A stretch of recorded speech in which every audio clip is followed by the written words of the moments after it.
शिवाला music present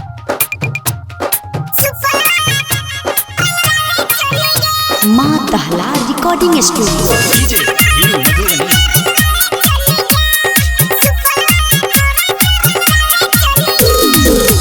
छही किया छौरी चिए होली गे ओठै छही किया छौरी चिए होली गे सुपोला वाला छौरा से रंग वाले चोली गे सिमराही वाला छौरा से रंग वाले चोली गे ओठै छही किया छौरी चिए होली गे ओठै छही किया छौरी चिए होली गे सुपोला वाला छौरा से रंग वाले चोली गे सहरसा वाला छौरा से रंग वाले चोली गे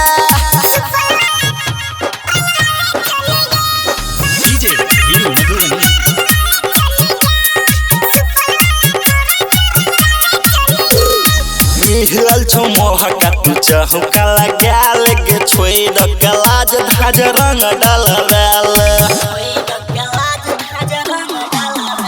कोई मिहल छो मोहका तू चाहू काला गाल छोड़ कलाज धाज रंग डालवाल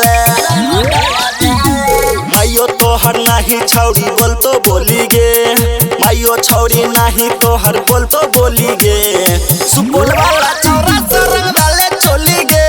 सिमराही वाला छौरा से रंग वाले चोली गे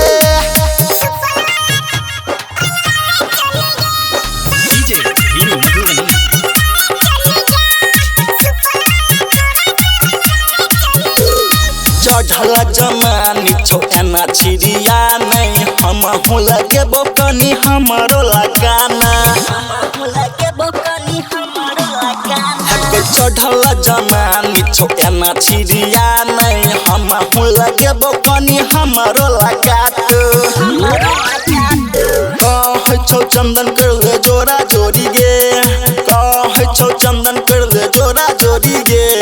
सुपोल वाला छौरा से रंग वाले चोली गे सहरसा वाला छौरा से रंग वाले चोली गे माँ दहला रिकॉर्डिंग स्टूडियो।